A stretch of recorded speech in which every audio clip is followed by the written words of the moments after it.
주님을 찬양합니다. 말씀을 원래는 14절까지 다 읽어야 되는데 너무 시간이 길어서 그까지만 읽었습니다. 오늘 우리가 주목해야 될 말씀이 뭐냐면, 하나님께서 자기 이름을 두시려고 택하신 곳으로 너희는 찾아나가서 너희 예물을 드리고, 그다음에 그 하나님 앞에서 예배드리고 먹고 마시라는 그런 말씀이 내용입니다.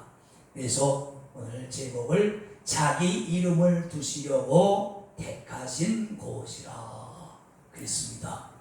하나님께서 거룩하신 당신의 이름을 두신 곳이 이 지상에 있습니다. 그것이 어디냐? 오늘 그것을 말씀드리려고 합니다. 다 아시는 이야기죠. 근데 우리가 성경을 보면은 예배의 장소의 변천사가 성경에 나옵니다. 예배를 지금처럼 이런 예배당에서 항상 드린 게 아니라, 예배의 장소가 아주 중요하다고 그 고대의 성도들은 그렇게 생각했어요. 이제 아담과 하와 때서부터, 가인과 아벨 때서부터 쭉 이러면서 고대의 성도들은 하나님 앞에 예배를 드리는 장소가 아주 중요하다 그랬습니다. 그래서 그 창세기에 쭉 보면, 창세기와 구약 성경을 보면 처음에는 돌단을 쌓고 예배를 드렸어요. 망치질을 하지 아니한, 이 말은 인위적이 아닌 그런 말이에요. 자연석을 돌로 쌓고 단을 쌓고 그 돌단 위에다가 제물을 드리면서 하나님 앞에 예배를 드렸습니다. 특별히 아브라함과 이삭과 야곱 다 그렇게 했습니다.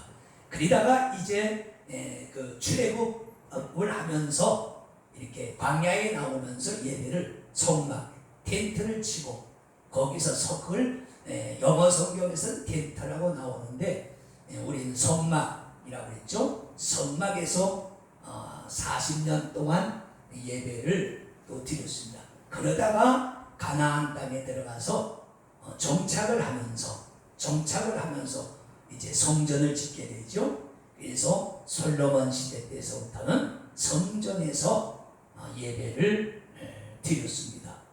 이제 그랬던 것이 성전이 이제 무너졌죠. 로마에 이제 원래는 첫 번째는 바벨론에 의해서 성전이 무너지고, 로마에 의해서 헤롯 성전까지 완전히 무너진 다음에는 이것이 두 군데로 갈라집니다. 유대인들은 회당이라고 하는 우리 예배당과, 지금 우리 예배당과 아주 비슷해요. 긴 사각형에 대신 그 안에 돌 기둥이 12개가 있습니다. 한 줄에 6개씩 12돌 기둥이 12지파. 유대인들은 12지파를 의미하는 것이고, 우리 초대교회 때에도 그 예배당을 지을 때는 그렇게 지었어요. 기둥이 안에 12개가 있습니다. 그래서 유대인들은 회당을 지어서 회당에서 예배를 드리고, 기독교인들은 예배당을 짓고 예배당에서 예배를 드립니다. 이렇게 이제 예배의 장소의 변천이 이루어지는 것입니다. 이것이 지금까지 유대인들은 지금도 자기들 회당에서 예배를 드리고, 오늘 우리 개신교와 천주교, 정교회 이런 교회들은 예배당을 짓고, 그걸 우리는 흔히 교회라, 또 성전이라 그렇게 얘기를 합니다. 그러나 가장 정확한 용어는 예배당입니다. 예배당의 특징은 뭐냐면 십자가가 있습니다. 정교회도 그렇고 우리 개신교도 그렇고, 천주교는 십자가가 있는 데도 있고, 이렇게 꼭대기에 P자가 있고 수탉의 모형이 있는 그런 데도 있습니다.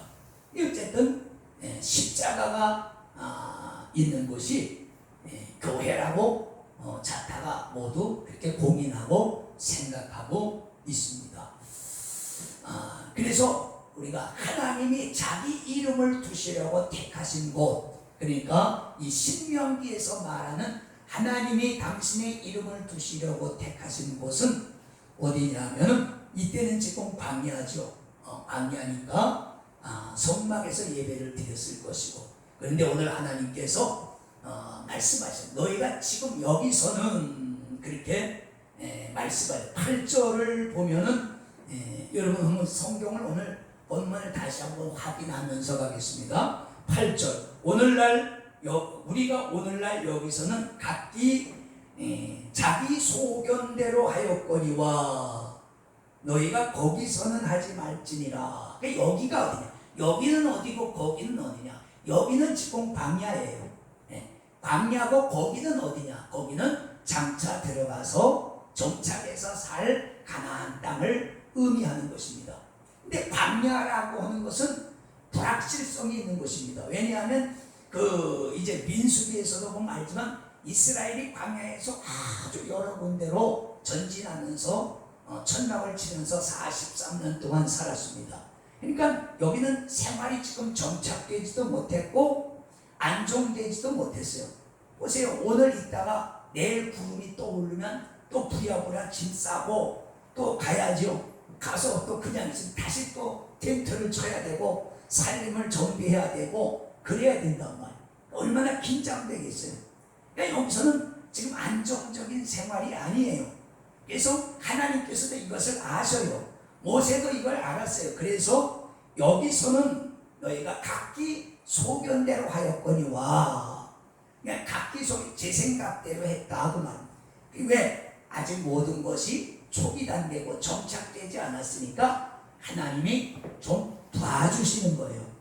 물론 모세가 이때 시내산에서 율법도 받고 교성소의 모양도 해서 지금 다 성소도 짓고 거기서 예배를 드리지만, 그러나 여러분 법이 시행된다고 해서 금방 사람들이 거기 적응을 해서 그대로 착착착착 기계처럼 이루어지는 것이 아니란 말이에요.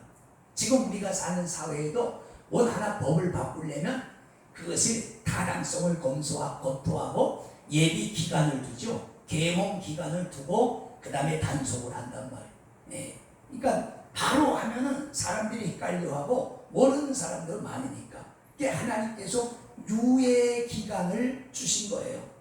여기 지금 생활이 정착되지 않은 이건 정신이 없으니까 여기서는 너희가 각기 소견대로 하였거니와 거기 이제 장차 들어갈 가나안 땅에 들어가서 정착해서 모든 생활이 안정되고 너희가 온전한 신앙생활을 할 수 있을 때에는 그렇게 하지 말라, 그런 뜻이에요.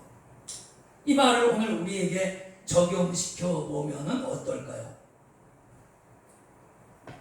우리가 이제 이렇게 보면은 요즘 그렇잖아요. 요즘 사람들이 이사를 자주 하잖아요. 집을 사면 이사하고, 직장이 옮겨지면 이사하고, 사업의 장소에 따라 이사하고, 자녀들을 따라 이사하고 막 그런단 말이에요. 그러니까 참 교회를 하는데 정의하기가 좀 쉽지를 않죠. 새벽 기도하기도 쉽지 않고 저녁 예배 드리기도 쉽지 않고 막 그래요. 그래서 그럴 때는 우리가 조금 하나님께서 유예 기간을 두시죠. 그러나 이제 직장도 안정되고 삶도 집도 안정되고 자녀들이 안정됐을 때에는 이제 한 교회를 정하고 주님의 이름을 두신 곳을 정해서 신앙생활을 안정적으로 하는 것이 좋겠다라는 그런 말씀이 되는 것입니다. 여러분 그 구절을 보세요. 9절에 너희 하나님 여호와의 주시는 안식과 기업에 아직은 이르지 못하였거니와, 여기 그러잖아요. 아직은 하나님이 너희에게 주신 기업, 그 땅에 여기는 안식과 기업이라고 그랬어요. 가나안 땅, 그렇죠. 떠돌이 하는 생활에서 땅에 정착된다는 것은 그 자체가 안식입니다. 그렇잖아요. 우리도 여러분 그렇잖아요. 월세, 전세, 전전긍긍하다가 자기 집을, 조그만 것이라도 자기 집을 사면 사람이 마음이 붕 놓입니다. 마음이 안정이 돼요. 우리도 참 오이사 억수로 많이 생겼죠. 월세에서부터 전세, 완전 지하에서 반지하, 그 다음에 1층, 또 4층, 지금도 4층 이상. 뭐 그렇게 다닐 때는 정말로 이게 안정이 안 됐어요. 근데 여기 이제 우리 예배당 구입하고 와서부터 안정이 되는 것이죠. 비가 오나 눈이 오나 누가 뭐 이사 가려는 소리 없고 방패라는 소리 없어요. 세입자들이 가장 두려워하는 게 뭐예요? 방패 그러잖아요. 우리가 아이들이 셋이었었잖아요. 우리 어렸을 때 월세 얻으라고 하면 애가 몇이냐고 물어봐요. 애가 셋이라고 그러면 안 줘요. 방을 안 준다고 그래요. 그래서 그러니까 이제 세 사는 사람들이 살긴 살아야 돼갖고 편법을 쓰죠. 애가 없습니다. 그랬다가 들어가서 한 보름쯤 있다가 친정에 맡겨놓은 애들을 데리고 오는 거죠. 실제로 그런 일들이 있었습니다. 참 옛날엔 집 없는 사람이 참 많이, 예수 믿는다고 안 주지, 애 많다고 안 주지, 뭐 어쩌고 저쩌고 하는데 방패라고 그러지, 참 그랬던 게 있어요. 신앙생활도 마찬가지. 신앙생활도 삶이 안정이 돼야 돼요. 지금은 광야니까 떠돌이 생활이에요. 그래서 하나님이 유예를 주시는, 여기서는 너희가 각자 생각에 좋은 대로 했지만은 이제 삶이 정착되고 안정되면은 거기서는 그렇게 하지 말아라. 네 하고 싶은 대로 하는 게 아니다. 신앙생활은 여러분, 내가 하고 싶은 대로 하는 것은 신앙생활이 아닙니다. 그건 신념생활입니다. 내 생각을 믿고 내 생각대로 하는 것은 신념생활. 신앙생활은 뭐냐? 하나님 뜻대로 하는 것이 신앙생활입니다. 구별하세요. 나는 우리 모두가 신념생활이 아니라 신앙생활로 나갈 수 있도록 날마다 노력하는 것이 그리스도인의 삶이라고도 생각합니다. 오늘 많은 사람들이 자기 신념대로, 내가 좋은 대로, 내 생각대로 신앙생활을 하려고 한단 말이에요. 아무리 교회에서 권고하고 뭐 이래라 저래라 해도 안 듣는단 말이에요. 내가 싫은데 뭐 이렇게 한단 말이에요. 근데 여러분 잘 아세요. 그건 신념의 생활이지 신앙의 생활은 아닙니다. 꼭 기억하세요. 그래서 하나님이 유예를 주셨다. 그 10절을 한번 읽어보세요. 우리 10절, 너희가 요단을 건너 너희 하나님 여호와께서 너희에게 기업으로 주시는 땅에 거하게 될 때에는, 또는 여호와께서 너희의 모든 사방의 모든 대적을 이기게 하시고 너희에게 안식을 주사 너희로 평안히 거하게 하실 때에, 그랬습니다. 전제 조건을 두는 거예요. 하나님이 너희에게 약속하신 땅에 들어가서 거기서 정착하고, 또 사방의 대적, 땅에 정착한다고 해서 다 되는 게 아니죠. 그때는 양육감식의 시대예요. 약한 나라는 죽고 강한 나라만 살아남는 시대이기 때문에 사방의 대적이 있단 말이죠. 그랬더니 그 대적들과 싸워야 된단 말이에요. 그 대적과 싸워서 그 대적을 다 물리쳐서 너희에게 평안을 주셨을 때에, 그런 말씀이죠. 우리나라도 보면 그런 게 있잖아요. 항상 주변에 우리를 호시탐탐 거리는 강대국들, 공산국가들이 있잖아요. 사회주의 독재 국가들이 다 있다. 북한과 중공과 그 다음에 러시아, 또 공산주의 국가는 아니지만 항상 우리를 침략했던 일본, 뭐 이런 나라들에게 둘러싸여 있단 말이죠. 근데 지금은 우리가 이만큼 그래도 국력이 신장되니까, 경제력도 신장되고 군사력도 신장되니까 옛날보다는 불안감이 덜하죠. 옛날에는 참 국민들이 불안했어요. 그래서 조금 생각이 있다고 하는 사람들은 한강 이남으로 가서 살아야 된다. 항상 그런 말을 했어요. 한강 이남. 왜? 한강이 그래도 보호막이 되어주니까 한강 이남에서 살아야 된다. 근데 지금은 뭐 그런 게 없죠. 지금은 왜? 우리나라가 주변국이 함부로 건드릴 수 없는 강한 군사력을 지닌, 오히려 세계 시장에 무기를 내다 팔고 있는 그런 강한 나라가 되니까 이제 국민들이 김정은이가 미사일을 쏘든 핵을 터뜨린다고 뭔가를 치든 중공이 손을 봐주겠다고 하든 러시아의 푸틴이 뭐 너 한국 그러면 안 돼 하고 뭐라 그러든 다 코웃음 치고 우리가 거기 별로 반응하지 않습니다. 왜? 그만큼 대한민국은 강한 나라고 자신감이 있기 때문에 그렇습니다. 하나님이 그렇게 해 주실 때에 그런 말씀입니다. 그래서 5절로 7절에 보면 오직 너희 하나님 여호와께서 자기 이름을 두시려고 너희 모든 지파 중에서 택하신 곳인 그 거하실 곳으로 찾아가서 5절에 보면 그랬죠.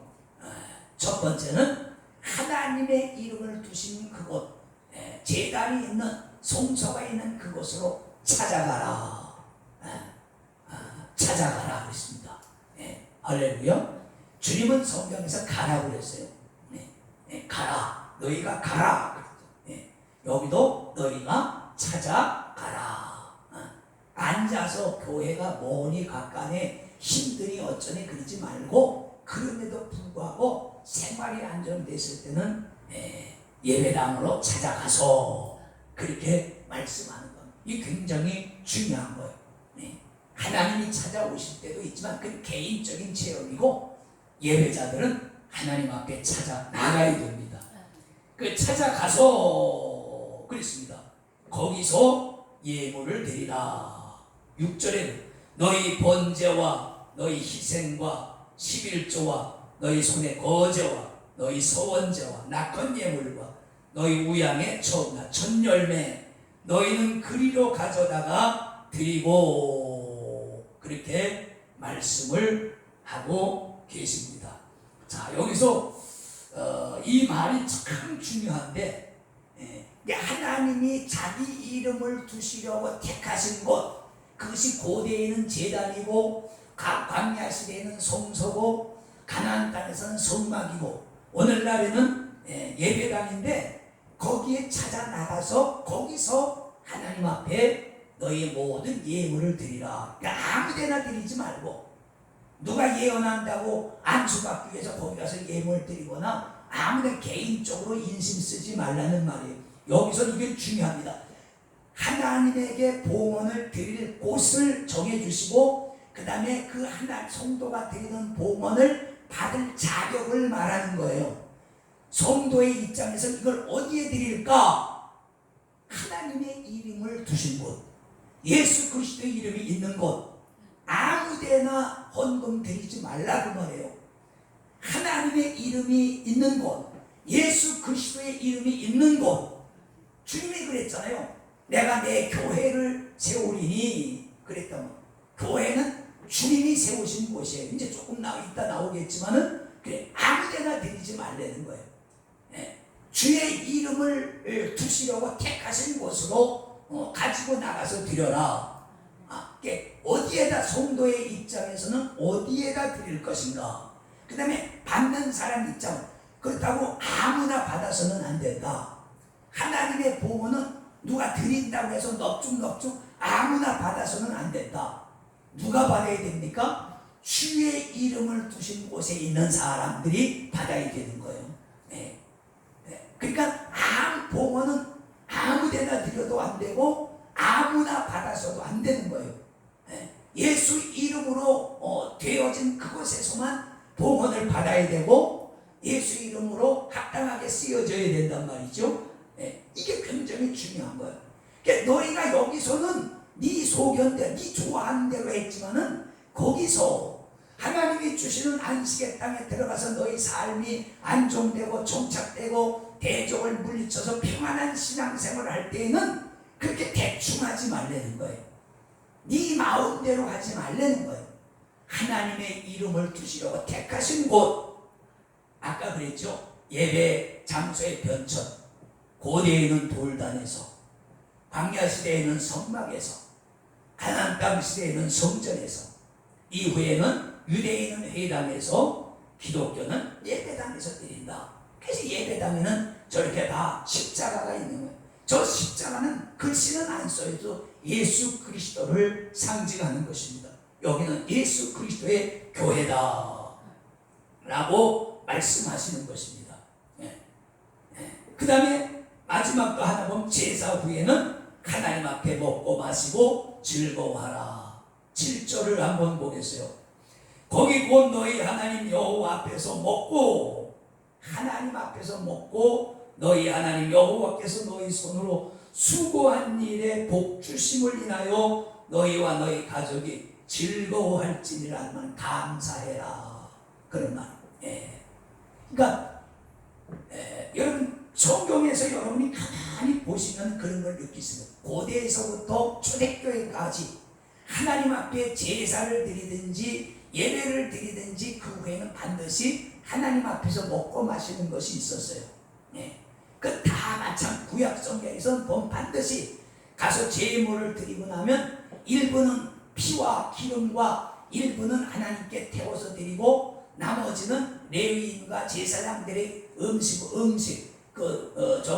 먹을 것으로 하고 또 일부를 삶아서 그 예배 제물을 드린 사람들이 하나님 앞에서 같이 먹고 마신단 말이에요. 초대교회도 사도행전에 보면 날마다 성전에 모이기를 힘쓰고 순전한 마음으로 떡을 떼며, 거기서 떡을 뗐다는 말은 성찬식했다는 말이 아니에요. 같이 먹고 마셨다. 그러니까 초대교회 때는 사실 선창식과 식사가 분리되질 않았어요. 예수님도 성만찬, 만찬이란 말은 저녁이란 말이야. 저녁 먹으시면서 그걸 한 거예요. 저녁 먹는 그 사람들의 주식은 빵이잖아요. 포도주, 그 주식 가지고 한 거예요. 그러니까 이 하나님 앞에서 먹고 마신다고 하는 것은 굉장히 중요한 거예요. 그래서 구약시대에는 제사를 드리고 반드시 하나님 앞에서 먹고 마셨고, 초대교회도 예배 드리고 성도들이 함께 먹고 마셨고, 오늘날 여러분 한국교회가 잘한 게 코로나 전까지 다 교회에서 예배 드리고 밥 먹고 그랬잖아요. 그게 그냥 점심 먹으러 갔다 오기가 귀찮아서 하는 교회들이 많이 있었지만 원래는 그게 성경적인 거예요. 초대교회도 그렇게 했다니까요. 우리는 예배 드리는 것만 귀중하게 생각해요. 예배 드리고 기도하고 뭐 봉사하고 교회 일하는 것만 중요하게 생각하는데 아니에요. 그것보다 또 중요한 게 먹고 마시는 거예요. 먹고 마신다는 말은 하나님과 함께 먹고 마신다는 말이고 성도와 함께 교제함으로 먹고 마신다는 거예요. 이 굉장히 중요한 거예요. 여기도 그랬잖아요. 주님이 거기 곧 너희 하나님 여호와 앞에서 먹고, 너희 하나님이 너희 손으로 하는 일에 복 주심을 인해서 즐거워라. 하나님이 우리에게 이렇게 복을 주셨어. 여러분 즐거워하십니까? 오늘 우리가 태평성대를 누리잖아요. 사방에 대적들이 있지만은 그래도 지금처럼 우리나라에 5천년 역사의 태평성대가 여러분 있었습니까? 얼마나 감사한 일인지 모르죠. 먹을 것이 넘쳐나고 많은 사람들의 근심 걱정에 배불러서 살 빼는 것이 근심 걱정에 되는 이런 기가 막힌 나라의 시대에 우리가 지금 살고 있단 말이에요. 그러니까 우리는 하나님 앞에서 이것을 감사하고 기뻐하고 즐거워해야 돼요. 그러니까 이제 오늘날 그런 교회가 그런 것이냐? 그렇습니다. 우리가 이제 사람들은 그러죠. 이 건물이 교회냐? 물론 그건 아니죠. 이 하나님의 영적인 성전은 현재는 우리 몸이에요. 우리 몸이 하나님이 거하시는 영적 성전이에요. 고린도전서 3장에 우리가 여러 번 찾았잖아요. 하나님의 성령이 너희 몸으로 성전 삼고 계신다. 너희가 그걸 알지 못하느냐? 그랬단 말이에요. 현재 영적 성전은 성도의 몸이에요. 그러나 그렇다고 해서 각자 다 예배를 드리는 뜻은 아니에요. 너희는 그날이 올수록 모이기를 힘쓰라. 그러니까 어디에 모입니까? 길거리에 모입니까? 광화문에 모입니까? 아니에요. 주 예수의 이름으로 세워진 예배당에 모여야 되죠. 예배당에 모였을 때 그 예수 이름을 믿는 무리들이 모인 곳을 우리가 교회다. 예수 이름을 믿는 사람들이 모인 공동체를 교회라고 고린도 전서에는 그렇게 말을 했어요. 그래요. 건물은 예배당이고 영적인 성전은 우리의 몸이고 성도들이 모인 공동체가 교회다. 그렇게 말씀했단 말이에요. 그래서 에베소 1장 23절에 보면 사도 바울은 교회를 몸에다 비유했어요. 머리는 예수 그리스도시요 몸은 예수의 몸이다. 교회는 예수의 몸이다. 이렇게 말했고, 골로새서 1장 18절에는 예수 그리스도가 교회의 머리가 되신다. 그래서 교회가, 우리 이 교회가 예수의 몸이에요. 그리고 교회의 머리는 예수님이에요. 그러니까 교회가 예수 그리스도의 몸입니다. 그러니까 교회가 어디에 모여? 예배당에 모이잖아요. 그러니까 예배당이 하나님의 이름이 있는 곳, 하나님께서 자기 이름을 두시려고 그 아들을 보내셨으니까 그 아들 예수 그리스도의 이름이 있는 곳이 하나님의 이름이 있는 곳입니다. 그러니까 여기 나와서 해야 된다. 뭐 각자 다 집에서 예배 드릴 수도 있고 기도도 할 수 있지만은, 그러나 공식적인 것은 교회에서 예배 드리고 예배당에서 기도하고 예배당에서 봉헌 올리고 예배당을 통해서 교회를 통해서 봉사하고 활동하고 그러는 것이 바람직하다. 오늘 성경이 주시는 메시지가 그겁니다. 너희가 여기서는 지금 과도기니까 내가 너에게 유해를 주겠다. 그러나 앞으로 거기서 내가 주는 가나안 땅에 들어가서 정착하고 안식하고 너희 삶이 안정될 때에는 너희 소견대로 하지 말고 반드시 여호와의 이름을 두시려고 택하신 곳으로 너희가 찾아 나가서 예배도 드리고 예물도 드리고 거기서 먹고 마시면서 즐거워하라. 할렐루야. 아멘입니다. 기도하겠습니다. 아버지 감사합니다. 우리가 아버지의 복 주심을 인하여 오늘 예배당에서 주 예수의 이름으로 예배하고 또 기뻐하며 음식을 먹고 성도의 교제를 나누고 하나님 나라를 확정해가는 은혜가 날마다 더하게 하여 주시옵소서. 예수님 이름으로 축복하고 기도하옵나이다. 아멘.